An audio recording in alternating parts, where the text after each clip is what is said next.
la palabra de Dios en el libro de los Salmos. Por favor, busquen en el libro de los Salmos, en el Salmo 36. Por favor, busquen en el Salmo 36. Vamos a ver en esta tarde, en este Salmo, vamos a meditar en esta porción de la palabra de Dios. Y el tema para hoy es, como lo he titulado este salmo o esta reflexión, el lamento por la maldad humana y alabanza por la bondad divina. Este salmo tiene esos dos aspectos. Es un lamento por la maldad humana y a la vez es una oración de alabanza por la bondad divina. Este salmo muy aleccionador, un salmo lleno de riqueza para todos nosotros. El, diríamos, el mensaje, la lección para nosotros es la siguiente. Dios quiere que reconozcamos su bondad en contraste con la maldad humana. Así lo presenta el salmo. Dios nos muestra el lado terrible de la naturaleza humana para que nosotros podamos apreciar con mayor claridad su bondad. Entonces, que reconozcamos en nuestra oración, cuando nosotros nos acercamos a Dios orando, es bueno, es saludable, nos edifica, nos hace crecer el reconocer la bondad de Dios, contrastándola con la maldad humana, y eso que nos lleve a refugiarnos en su misericordia. Bien, ahí en sus pantallas, ahí en la diapositiva, se muestra en el fondo una imagen de un cuadro muy famoso de un pintor italiano. El cuadro representa ahí en el lado derecho de la imagen a Jesucristo llamando a Mateo, cuando lo llama para que deje la mesa de los publicanos y le siguiese a él. Bueno, el pintor es el italiano Caravaggio, pero creo yo que este cuadro tiene, en cierta manera, el mensaje que quiero comunicar, que Dios quiere comunicarnos a nosotros. Quiero usar esta ilustración. Caravaggio es famoso por haber usado esta técnica del claro oscuro. Si ustedes se dan cuenta, predomina el color negro, pero también resaltan los lados luminosos. Eso ayuda para que las figuras, las formas de los rostros, de la ropa, se noten con claridad, sean resaltados. Entonces, una técnica que se llama el claro oscuro. Pero no solamente es una técnica, sino que este cuadro en particular, si ustedes recuerdan, Mateo era un publicano, un pecador y estaba en las tinieblas, pero de una manera simbólica el pintor hace notar ese rayo de luz que llega a la vida de Mateo que estaba en la oscuridad y se dibuja ahí tenue pero claramente la imagen de Cristo. Entonces, hermanos, muchas veces, así como los pintores de aquella época para resaltar las figuras, los volúmenes, las formas, necesitaban de ese juego de sombras y luz, pues la maldad humana es como la sombra, que si en este caso no la vemos como una oportunidad para ver la luz, entonces podemos quedarnos con la oscuridad, con las tinieblas y no apreciar la luz de Dios. Veamos la maldad humana en este salmo como esas tinieblas necesarias para que podamos apreciar con mayor claridad la luz. No valora la luz aquella persona que siempre la ha visto. Yo recuerdo que cuando estábamos en los años 80, cuando pues los terroristas dinamitaban pues las torres de alta tensión y nos quedábamos pues días sin energía eléctrica, los famosos apagones, todo quedaba en tinieblas, pues, ¿no? Entonces valorábamos lo que es la luz, porque de pronto la noche se volvía, pero espantosamente tenebrosa. Pues quienes han saboreado eso valoran el tener energía eléctrica, energía luminosa. Pues que las tinieblas nos ayuden a valorar con mayor gratitud la luz de Dios. Primero el salmista nos va a presentar en este hermoso cántico y oración, en este Salmo 34, primero nos va a presentar la maldad. Entonces el salmista reconoce la maldad humana y exalta la bondad divina.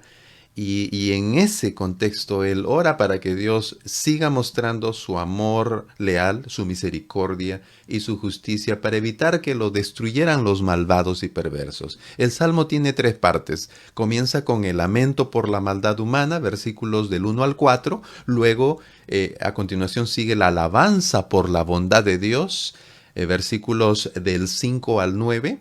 Y termina con una petición pidiendo a Dios protección, versículos del 10 al 12. Vamos a meditar. Abra ahí su Biblia y vamos a ir leyendo el Salmo. Primero los 4 versículos que nos hablan acerca de la maldad del ser humano. Nos va a hacer como una especie de radiografía de la maldad. Miren, comienza el salmista en el versículo del 1 al 4, describiendo cada aspecto del corazón y del carácter y del ser humano que está contaminado por el pecado.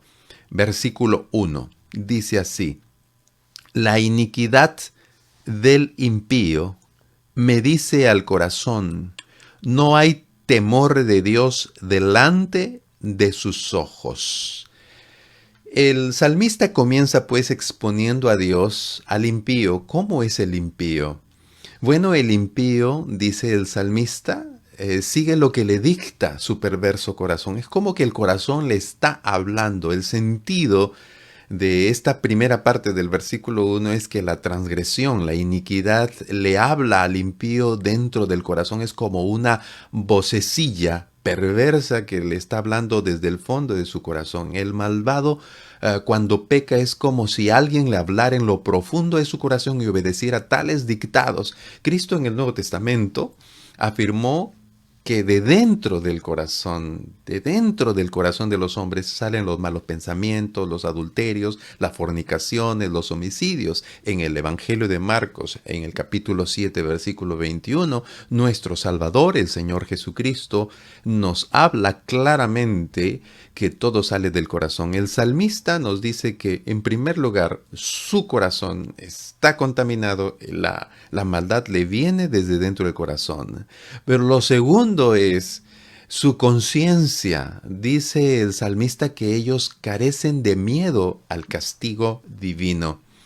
La última parte de este versículo se cita en el libro de Romanos capítulo 3, en el versículo 18, donde el apóstol Pablo describe pues la decadencia espiritual de los judíos y donde dice el apóstol, no hay temor de Dios delante de sus ojos. Estas personas, el ser humano malvado y perverso no tiene miedo. Este es diferente a la palabra que normalmente se usa, por ejemplo, en el libro de Proverbios capítulo 1, versículo 7, en donde se nos habla del temor de Dios. Ahí temor es la palabra para reverencia, podría traducirse respeto, pero la palabrita hebrea para temor que aparece aquí en el Salmo 36, en la segunda parte del versículo 1, es la palabra pajad, que significa miedo, terror, pavor.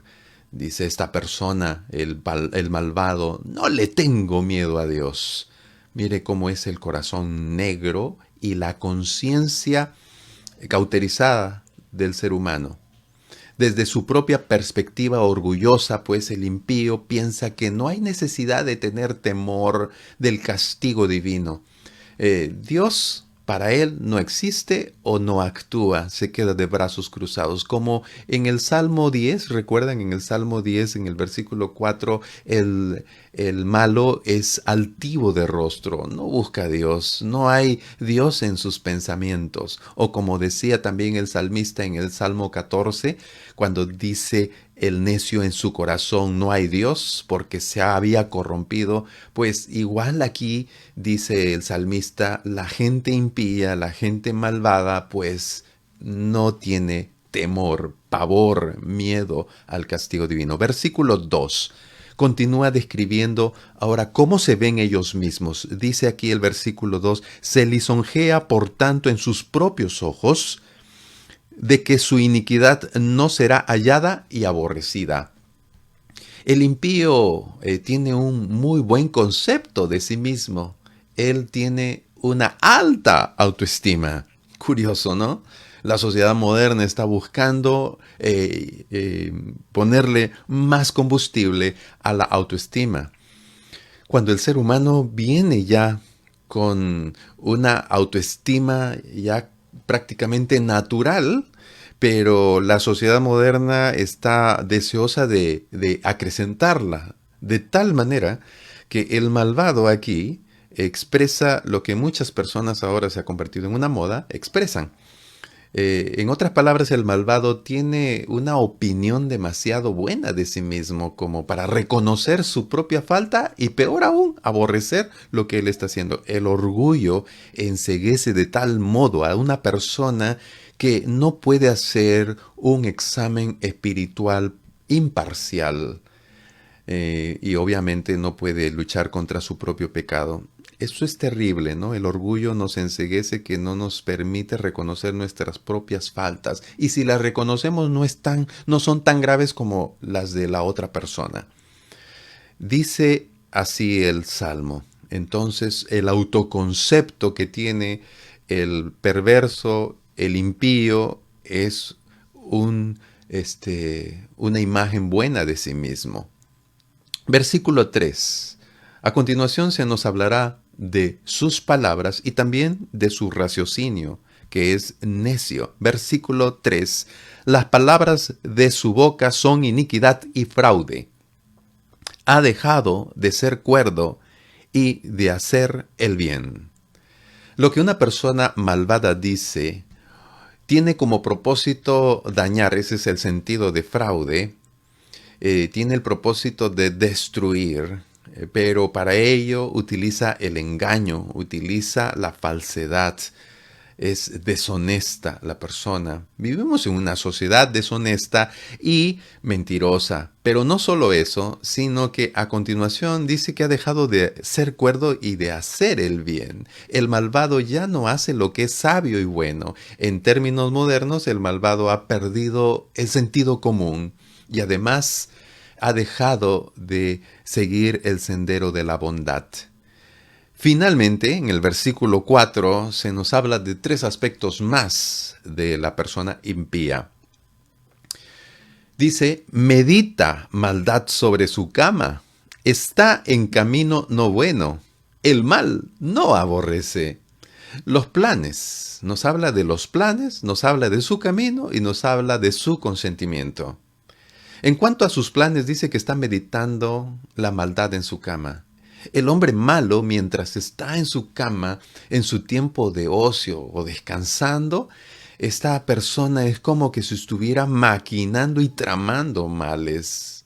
¿Alguna vez usted se ha ido a acostar a su cama y está preocupado y ya está pensando en lo que va a hacer mañana lunes? Pues el malvado está pensando en los males. Como dice el libro de Génesis, piensa de continuo solamente el mal.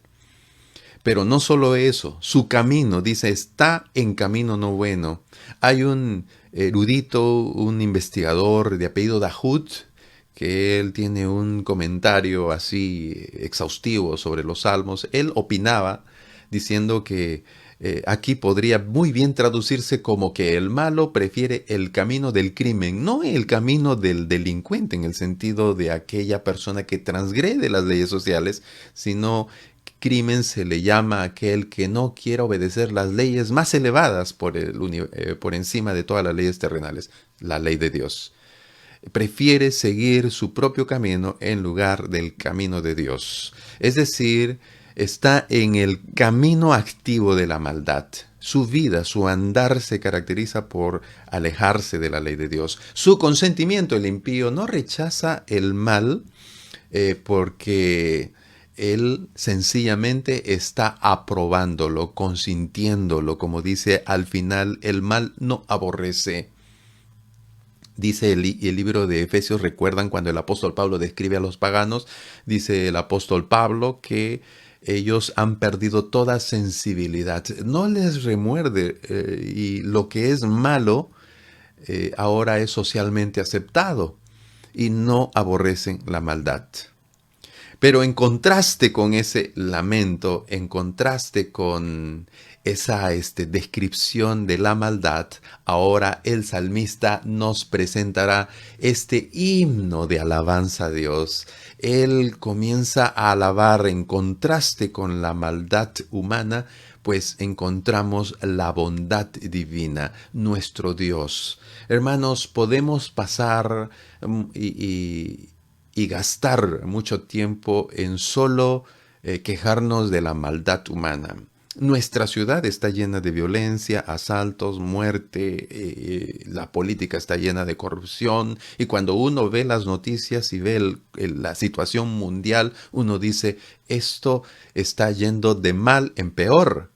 Pero en lugar de quedarnos con ese cuadro, el salmista ahora nos invita a que ello que estamos viendo sea el telón de fondo, esa negrura, esas tinieblas que nos ayuden a ver más bien la luz. ¿Recuerdan la imagen de Caravaggio? El claro oscuro, pues la oscuridad aquí la emplea el salmista como un medio para contrastar. Miren, así es el ser humano, tan negro, tan oscuro, pero bendito sea el Señor que nos ha dado la luz por medio de nuestro Dios Todopoderoso, mostrando su misericordia y sus atributos, 4 de ellos resaltados a continuación. El himno de alabanza de la bondad de Dios tiene 4 características que están apuntadas ahí. Su misericordia o amor leal, el amor del pacto, su fidelidad, su justicia y sus juicios. Todas estas cualidades manifiestan la relación de Dios con el pueblo de Israel, con nosotros el pueblo de Dios también. Y establece el Señor un pacto con nosotros y manifiesta estas 4 cualidades, 4 atributos de nuestro Dios. Comencemos pues con estos 4 atributos de Dios. En primer lugar se nos habla de la inmensidad de su misericordia. Versículo 5.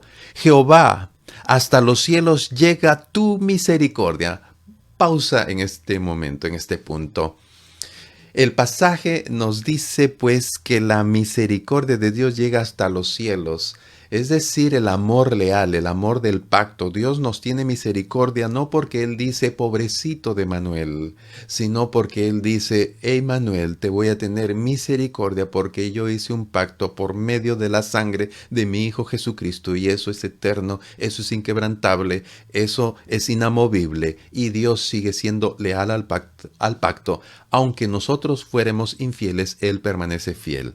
Ese es el sentido de misericordia. En hebreo, Gesed, no, o Gesed.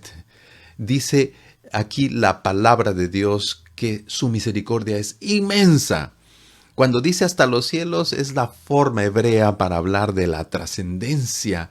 Es una misericordia sin límites. Qué maravilloso. Mientras el pecado descrito en los versículos anteriores en el corazón humano se describe tan ruin, tan negro, tan oscuro, pero aquí vemos una misericordia que sobrepasa, una luz que opaca toda esa negrura que hemos leído en los versículos del 1 al 4. Pero no solo eso, en el versículo 5, a continuación en la segunda parte dice, y tu fidelidad alcanza hasta las nubes.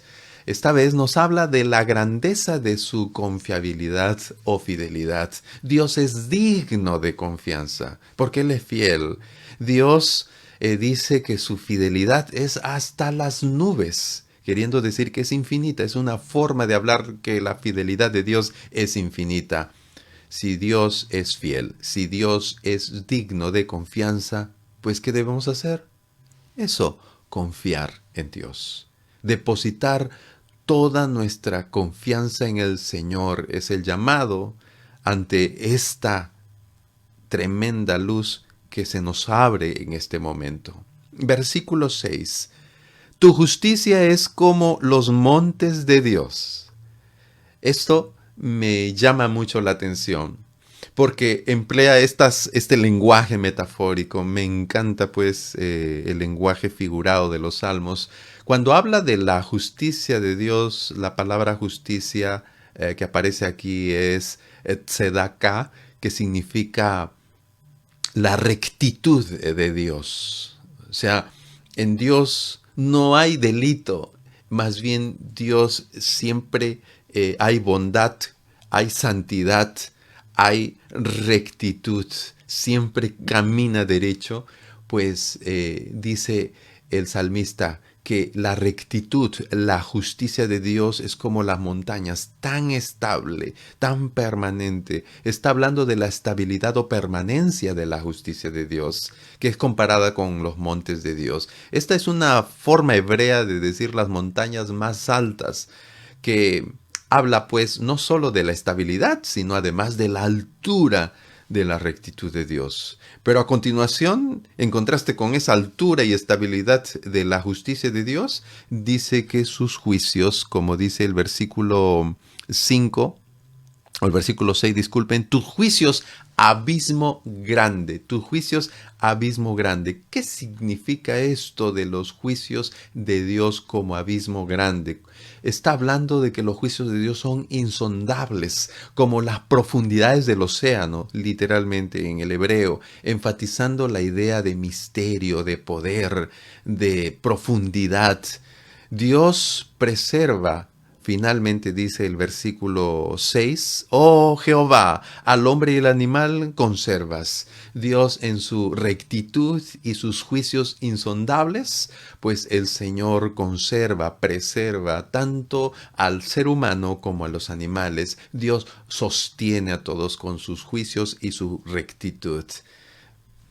Hermanos, ante esta imagen de Dios, de su misericordia, de su fidelidad, de su justicia, de sus juicios, preservando toda la creación, pues el salmista exclama y nos dice tres cosas en los siguientes tres versículos. Primero, el valor de la misericordia y la bondad de Dios. En segundo lugar, nos hablará de su satisfacción en Dios. Y en tercer lugar, nos hablará de la vida que encuentra en Dios.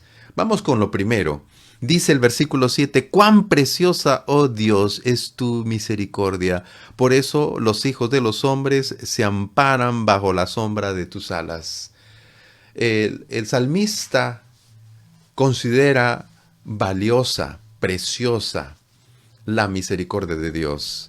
Ha estado hablando pues de lo terrible que es la naturaleza malvada del ser humano, pero en contraste con ello, él ve grandiosa, enorme, ilimitada la misericordia, la bondad de Dios. ¿Y qué dice? Cuán preciosa es, cuán valiosa. ¿Vale para nosotros? ¿Vale para ti la misericordia de Dios?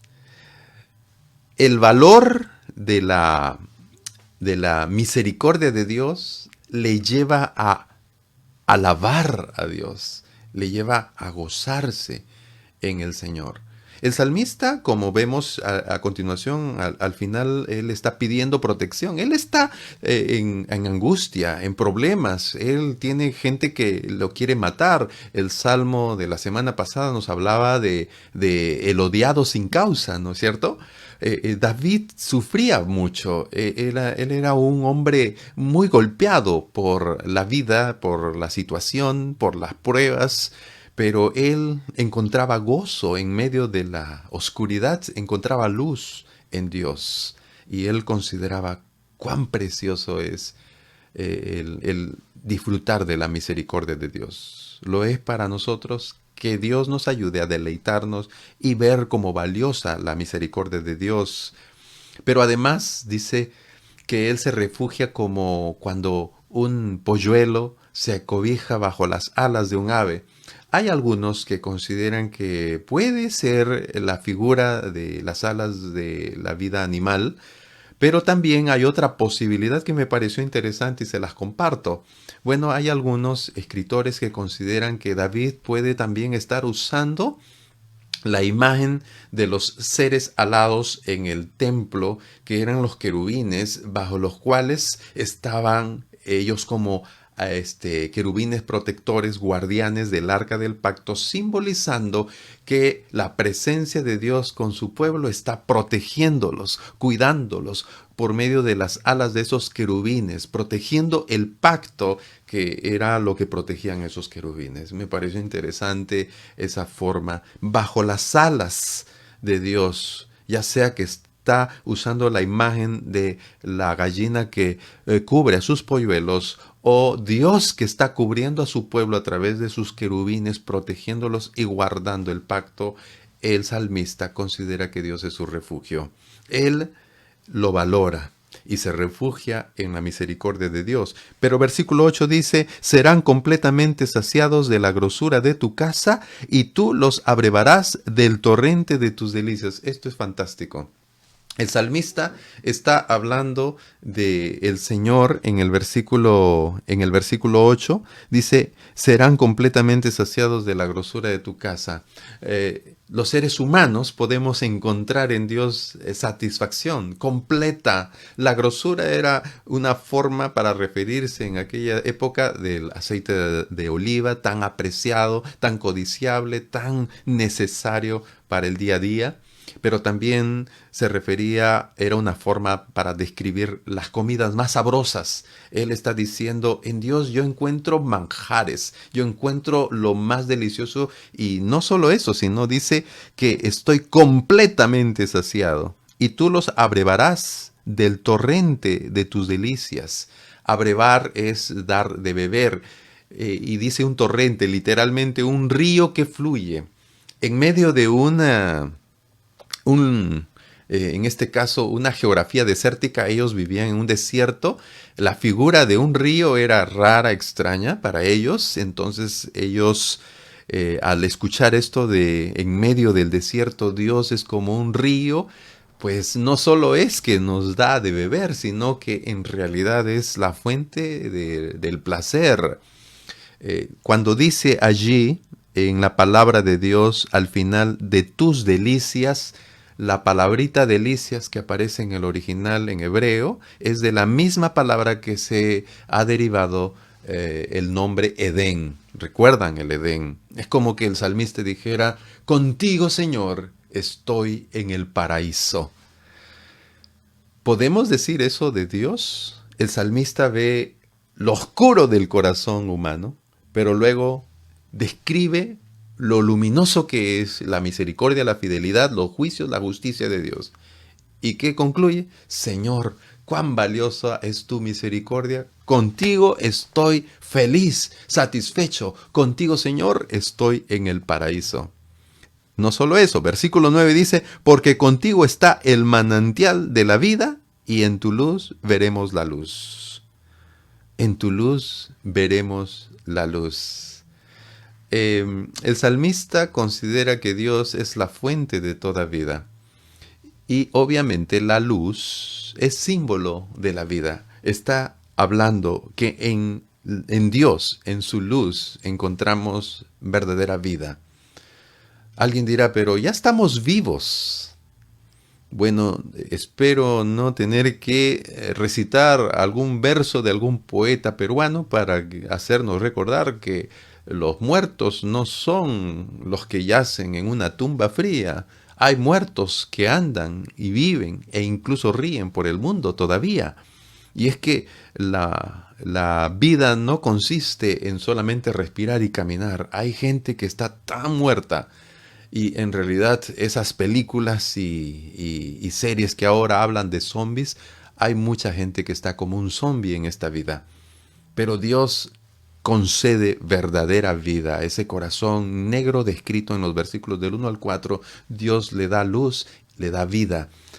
Dios entonces es valioso, Dios satisface y Dios es la fuente de vida. Termina el Salmo, con una petición. La petición es: Señor, protégeme, cuídame. El salmista le pide a Dios pues que continúe su misericordia. El salmista también pide ser preservado de los malvados. Y termina el salmo con el versículo 12 diciendo: Señor, yo sé que tú ya contestaste. Yo sé que tú me vas a responder. Como si ya le hubiera el Señor respondido. Él no dice: Señor, me vas a responder. Él dice más bien: ya, yo ya lo doy por hecho. Curioso, el salmista tiene tal confianza en Dios que da por hecho su pedido. Dice el versículo 10: extiende tu misericordia a los que te conocen y tu justicia a los de recto corazón. Ora pidiendo misericordia a los que conocen a Jehová. Obviamente no se refiere al conocimiento teórico. Mucha gente dice: yo conozco a Jehová, pero se limitan solamente a citar algún versículo o algún tipo de reflexión teológica. Pero conocer a Jehová es que tú tengas una relación con Dios. Y la única forma de tener una relación con Dios, en el Nuevo Testamento se nos dice, Juan 14:6, una persona dijo: yo soy el camino, la verdad y la vida. Nadie viene al Padre sino por mí. Juan 1:18, a Dios nadie le vio jamás. El unigénito Hijo que está en el seno del Padre, Él le ha dado a conocer. Solo podemos conocer a Dios de una manera personal, íntima, no a través del intelecto, no a través de solamente la teología académica, no a través de la teoría, sino a través de la relación por medio de Jesucristo, nuestro Salvador, quien vino a este mundo para darnos a conocer a Dios. Y darnos a conocer, como los versículos del 1 al 4, que la maldad Él la pudo vencer y pagar. Esa maldad descrita en los versículos del 1 al 4 de este Salmo, pues Cristo la clavó en la cruz y pagó por nuestras maldades y nos trajo a la luz. Dios dice aquí en su palabra, a través del salmista, el salmista pide: extiende tu misericordia a los que te conocen. Versículo 10 dice: y tu justicia a los de recto corazón. Esta expresión es muy frecuente en los salmos. Aparece en el Salmo 7, en el Salmo 11, en el Salmo 32, que es una manera de describir a los que andan en la rectitud de la ley de Dios. En otras palabras, describe a aquellos que han venido a ser el pueblo de Dios, aquellos que oyen la voz de Dios, descritos por Jesucristo en Juan capítulo 10, mis ovejas oyen mi voz. Es decir, la ley, la voz de Jesucristo es escuchada por aquellos que han entregado su vida a Jesucristo. Extiende tu misericordia a los de recto corazón, aquellos que han sido limpiados y enderezados por la sangre preciosa de Cristo. Versículo 11, no venga pie de soberbia contra mí y mano de impíos no me mueva. ¿Qué quiere decir esto? En este versículo, el salmista describe al malvado hablándonos de su pie de soberbia y la mano del impío. Él está usando el lenguaje del agricultor. Recuerdan en el salmo anterior y en el salmo 1, pues antiguamente la gente cosechaba el grano, la cebada, ¿de acuerdo?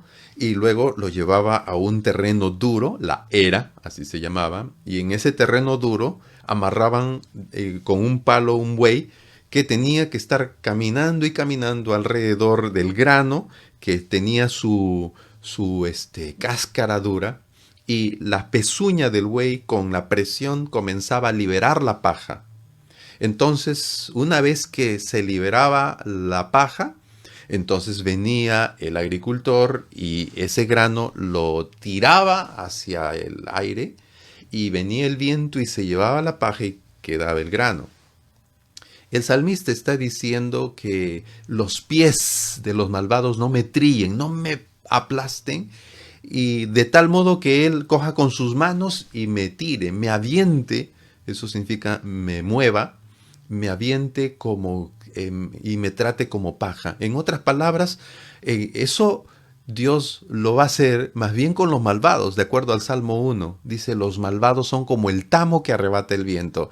El salmista está diciendo a la inversa, a mí que los malos no me traten como ellos van a ser tratados en el juicio de Dios. Y el versículo 12 termina diciendo, en conclusión, allí cayeron los hacedores de iniquidad, fueron derribados y no podrán levantarse. En este versículo el salmista dice, ya cayeron, ya fui librado, los enemigos fueron derrotados, allí yacen derrotados. Yacer aquí significa que están ahí derribados, acostados, como cuando los soldados están en una batalla y un soldado hería al otro de muerte, el soldado enemigo herido de muerte quedaba tendido en el piso, derribado y ya no podía levantarse. En otras palabras, Dios le dio la victoria. El salmista dice, ya están allí, allí ya cayeron, allí ya fueron derribados. Él considera que Dios le ha librado.